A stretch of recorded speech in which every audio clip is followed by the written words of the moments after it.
Hey there, I'm Sin. We are in the Book Nook, and today we are going to talk about a book that honestly I couldn't believe was written by a man.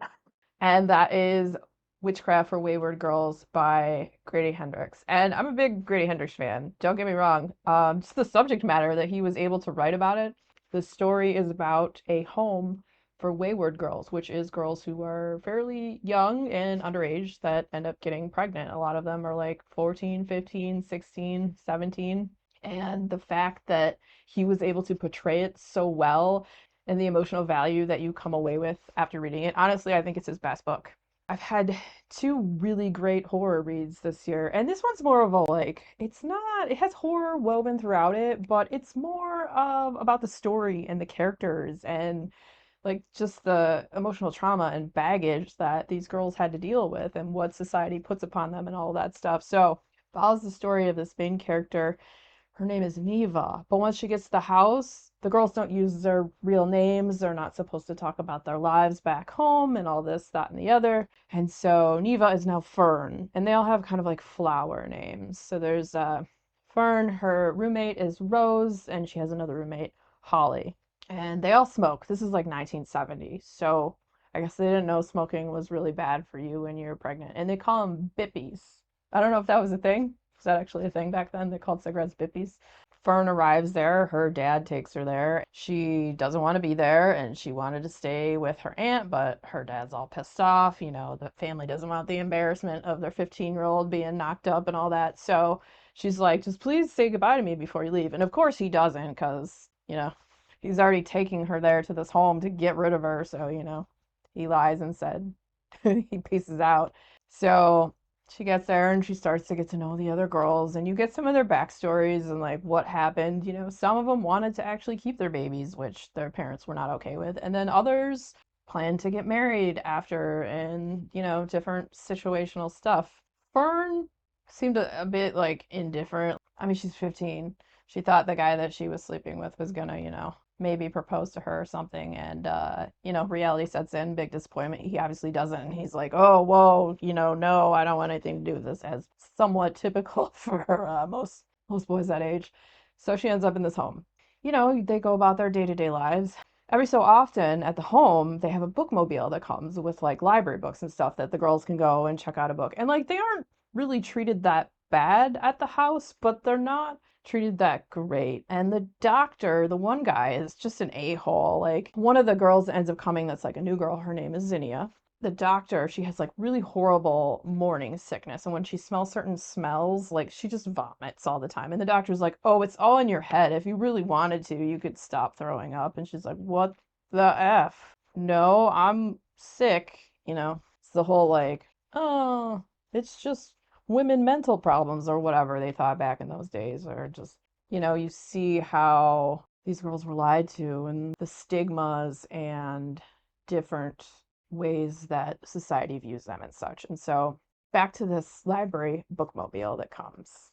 So the girls, one of these times, they go out there and they're looking at the books, and Fern is looking at stuff, and she wants a book about pregnancy and about what it's like having a baby, because she's asked one of the nurses like how it's going to be when she goes to the hospital, and they don't tell them anything. Like they don't tell them it's going to be painful. They don't tell them like any of the actuality. Like nowadays, that like you're going to crap yourself when you have your kid in front of like six different people or whatever. And yeah, it's very a lot of gross bodily fluids and all that good stuff, and there will be pain and this, that, and the other. But they don't tell them any of this. They're like, oh, it's fine, it's come a long way. You won't feel a thing. That's what they tell them. So she goes on this bus and she's like, do you have any books about like what happens when you're pregnant? No one will tell us anything. And then somehow it eventually gets into, I don't know how it gets to the part where this librarian lady eventually gives her this book, this like witchcraft for being a groovy witch. I can't remember the exact name of the book. And then the author's name was like F. Natus, which Natus is Satan backwards. I guess that wasn't obvious to Fern. So, anyways, the librarian gives her this book with this woman on the cover, and she takes it and she starts reading it, and a lot of it she doesn't really understand. And there is different stuff with like spells and stuff in there because the librarian had told her that, she thought she was someone who was looking for knowledge of a certain sort or something along those lines. So she starts reading it and then she shows it to her roommates as well. They decide that they're gonna dip their toe in the water and maybe try a spell. And this one spell is like a transference spell. So they're gonna try to transfer Zinnia's really horrible morning sickness to that a-hole doctor who was like, "Oh, it's all in your mind. You could stop at any time." Blah. So they go and they do this spell and they manage to do this.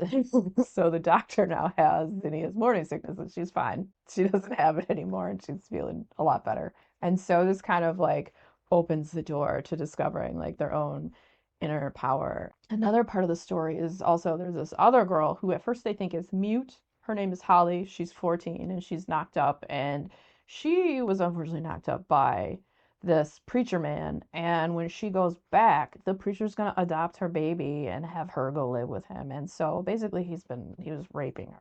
She had tried to tell her parents didn't believe her, and they were just like, "Stop telling lies," this, that, and the other. And she had tried to tell like the nurses and the people at this home, they didn't believe her either. And so her roommates decide they don't want her to have to go back to this guy because there's no way, like, he obviously is an evil sack. And so that's part of the story too, to prevent her from having to go back to this horrible man. And then they get more into the witchcraft. And then there's this woman, Miss Parquet was the librarian bus person, turns out to be a witch.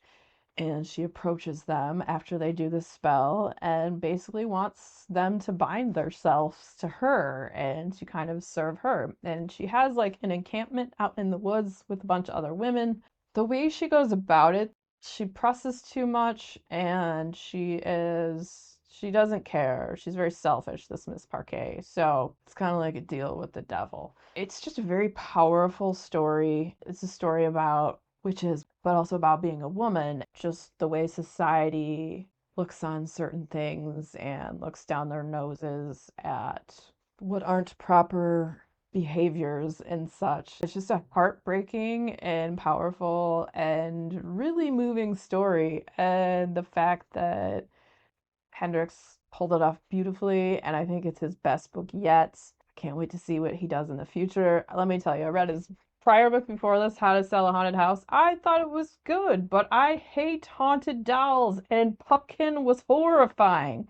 So, I mean, it's a horror book, so it's supposed to be horrifying. So it definitely did the job, and I thought it was decent. But this book, dude, so flipping good, and so just heartfelt, and the way that he was able to put himself into these characters, like the heart and soul of it is absolutely fantastic. I cannot recommend this enough.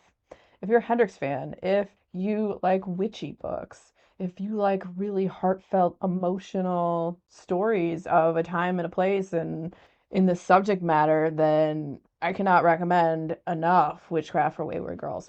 Go get it. Read it today. If you want to know more about Pumpkin, no one should want to know more about Pumpkin. He's terrifying, but I'm going to have that. That'll be the next video coming up, How to Sell a Haunted House. So stick around, check it out if you're into it. And if you enjoyed hanging out today, hit that subscribe button, come back, see me again, and we'll talk about more bookish things and weird stuff.